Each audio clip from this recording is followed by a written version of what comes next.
है subject and predicate.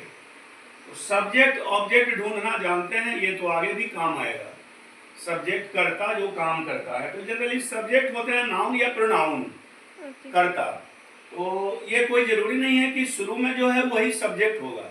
Subject को ढूंढने का एक फॉर्मूला बता चुके हैं पिछले क्लास में कि किसी भी सेंटेंस में जैसे ढूंढना हो सब्जेक्ट, तो इसमें ढूंढते हैं मोहन इज प्लेइंग फुटबॉल, तो मेन भाव इसमें ढूंढते हैं और मेन भाव से पूछते हैं पहला सवाल हु इज प्लेइंग फुटबॉल।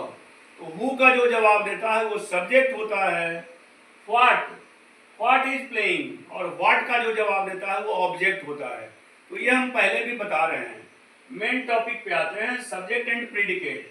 तो सब्जेक्ट तो आप जान रहे हैं कि हु से पहले सब्जेक्ट ढूंढना पड़ेगा। हु इज प्लेइंग, तो मोहन इज प्लेइंग, तो मोहन हो गया सब्जेक्ट। ध्यान रखिएगा सब्जेक्ट बीच में भी हो सकता है, सेंटेंस के बीच में भी सब्जेक्ट हो सकते हैं। ये कोई जरूरी नहीं है कि स्टार्ट में होगा।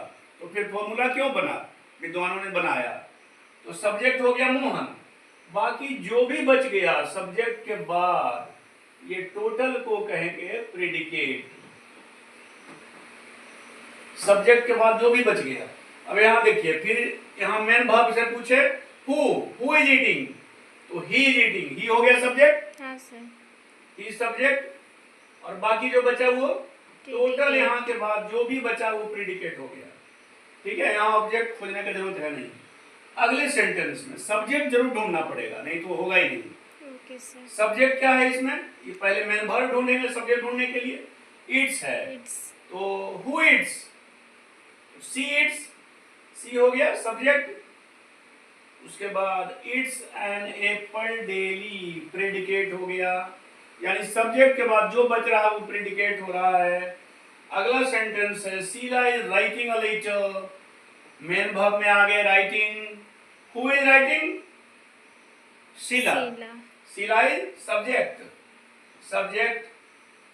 बाकी जो बच गया शीला के बाद इज राइटिंग अ लेटर, ये हो गया प्रेडिकेट। सब्जेक्ट के बाद जो बचे ये प्रेडिकेट। तो ये टॉपिक था subject and predicate. Okay, thank you.